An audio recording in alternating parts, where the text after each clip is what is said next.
It's Wednesday, December 8th, 2010. I'm Kevin McShann, and this is the McShann Sports Beat Report.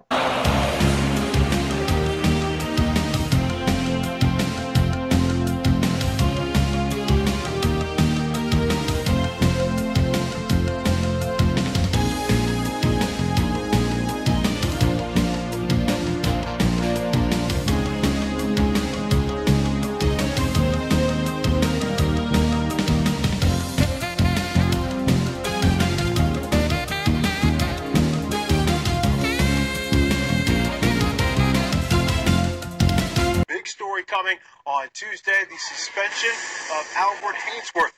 The Redskins defensive tackle is done for the 2010 season. Washington has suspended Haynesworth for the remaining 4 games without pay, citing conduct detrimental to the club. This saga goes back to the offseason when the Redskins wanted Haynesworth to play nose tackle in their new 3-4 scheme. Haynesworth wanted no part of it, but afterwards cashed a roster bonus check for $21 million in April. The NFL Players Association is reviewing the details. They will appeal. And this from Redskins head coach Mike Shanahan. Despite the club's numerous attempts to persuade Albert Haynesworth to abide by the terms of his contract, he has repeatedly refused to cooperate with our coaching staff in a variety of ways over an extended period of time. Among other things, he has consistently indicated to our defensive coaches he refuses to play in our base defense or first down or second down nickel situations. He has also refused to follow the instructions of our coaches, both during weekly practices and during actual games as well. Yesterday, when Albert was at Redskins Park, he told our general manager, Bruce Allen, he would no longer speak with me. And just this past weekend, Haynesworth was inactive because of what the Redskins called illness after a poor practice Thursday, according to Shanahan, and no practice Friday, where Haynesworth showed up late for meetings. All this followed by anonymous rumors Haynesworth was allegedly hung over when he arrived at Redskins Park Friday, which he vehemently denied on a local D.C. radio show. This is Haynesworth's agent, Chad Speck. He was surprised by the suspension, the maximum permitted under the CBA, and will certainly appeal it. The accusations made by Coach Shanahan and Bruce Allen are vague and without merit.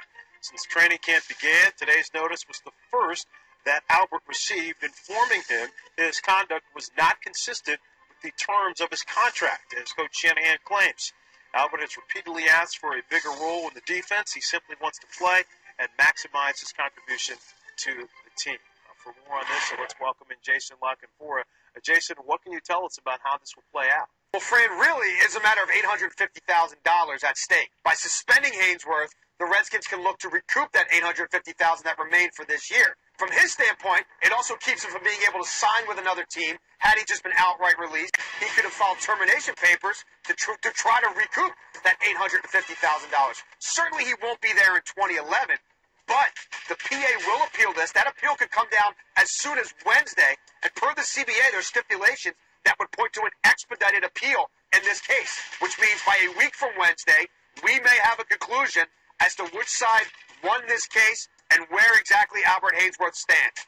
One of the greatest diseases in life is to be so insignificant that no one even cares you even exist. However, somehow, some way, you manage to be the center of attention and the bad apple, which spoils the entire bunch. For Washington Redskins defensive tackle Albert Haynesworth, he epitomizes this philosophy. And on Tuesday, the Washington Redskins finally called his bluff, putting an end to his shenanigans, suspending him for the final 4 games of the season for conduct detrimental to the team. NFL Network's Jason Lockenfora says that the Redskins will most likely use the suspension as a method to recoup approximately $20 million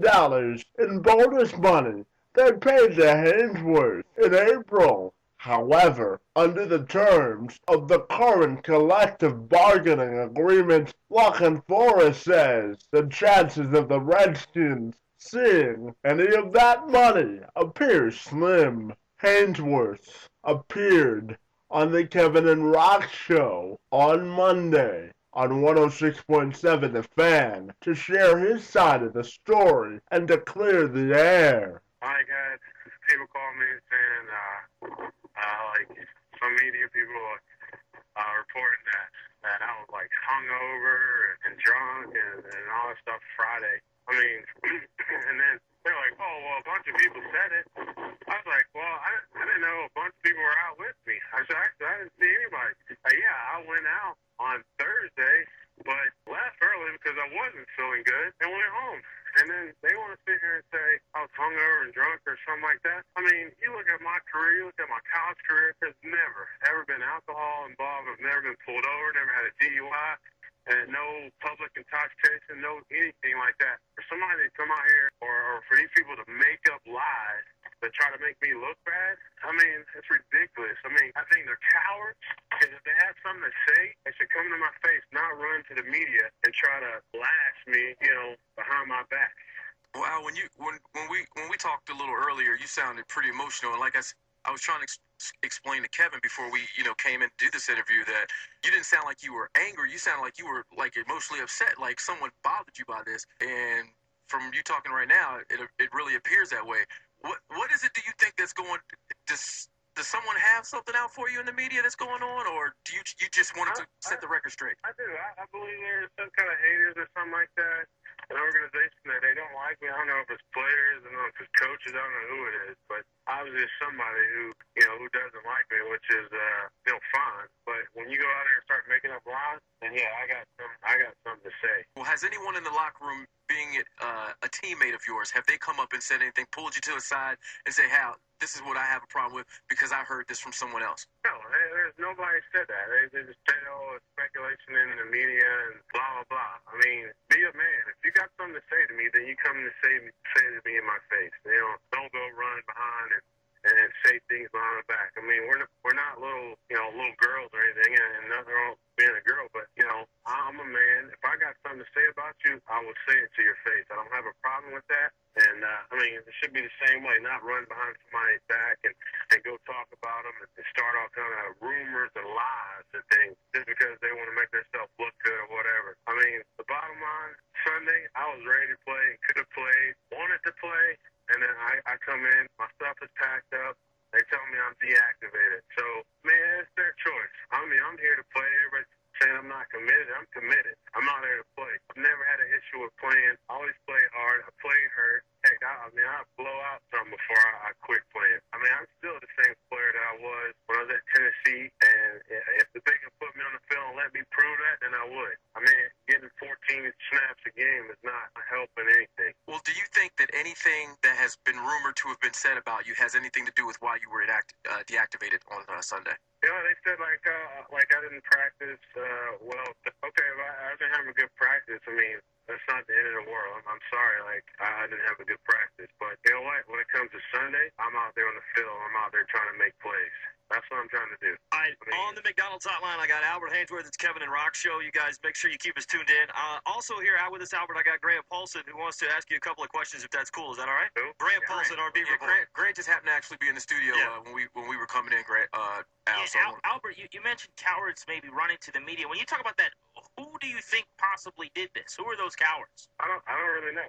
Yeah, I don't know. So where do you think this came from? Well, it's just what I heard. Like all people in the building, players and coaches, people in the building are saying this. Okay, so Albert, tell me this, and everybody saw you on the sidelines, and everybody was a little confused because they kept saying that you were inactive because you were sick and you were feeling bad. So that's absolutely not the truth. No, I was sick. I was sick on Friday. Yeah. And I had a little touch of it on Saturday, but the doc gave me like some medicine or whatever, and I felt better. Okay, so it was a flu type situation. Is that what you're telling us? Yeah, I mean, like the same thing.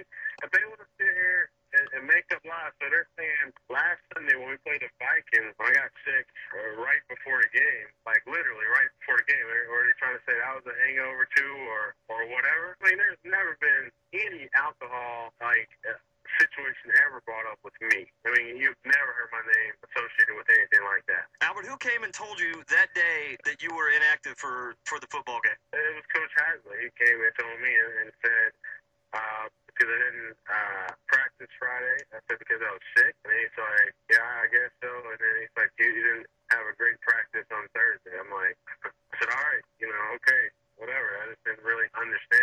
So he didn't ask you how you were feeling then? Like on game day? I talked to him the day before that, Saturday. Yeah, I'm a little tired, but I'm going to be ready to go. I'm ready to play, whatever. I mean, it don't matter. I was sick and all dizzy and everything. The game before against the Vikings, still went out there and played with the limited snaps and still made plays. I mean, I'm put in an awkward situation the way I'm being rotated, the way I'm being played, but I ain't griping, I ain't saying anything. I'm going out there trying to make plays and win games. I mean, that's what it's all about. It's about winning games. There was a rumor today, Albert, that you could be released by the football team by their next game. Were you talked to about that at all? No, nobody ever came to me and said anything to me. No coach or nothing even said anything to me about being released or about why I was inactive or anything. Nothing was ever said to me. Has it gotten to a point where you want to be released by this football team? I mean, I'm just happy to have a job. I'm not going to say anything like that as far as I want to be cut. Nobody wants to be cut. But I do want to be treated fairly, and I do want to play. I mean, they paid me to play. That's what I want to do. I want to show how I can play. I mean, they pay me this money. Let me play like I played in Tennessee. I will show you. I mean, I've made a lot of plays in Tennessee. I can do the same thing here. All you got to do is take off the daggum leash and let me loose, and then you'll see how great I am. There was a chance, though, that Mike Shanahan could deactivate you for the rest of the season, like what happened to Keyshawn Johnson several years back. If that's the case, would you rather just no longer be a Redskin? It ain't my choice. It's their choice. I'm under contract. All I want to do is play football. That's what I want to do. I love the game of football. Let me play football. Let me be great at it. Let me accomplish my goals. I want to be the best defensive tackle to ever play this game. Let me accomplish my goals. Sometimes in sports, the talent isn't worth the headache you have to endure in order to get every ounce of productivity out of a player. For the Washington Redskins, they've reached their wit's end with Albert Haynesworth and his childish behavior and antics on and off the field. You don't need me to sit here and regurgitate all of the incidents which has happened with Haynesworth during his time with the Skins. Several outside sources have already chronicled them ad nauseum, but the facts in this case are relatively simple. Haynesworth cashed a $21 million check in April, and the facts of the matter is he hasn't been worth the price of admission. One thing is for certain, his time in the nation's capital is running thin, because no one man is above the team. Kevin McShann, Sports Beat Report.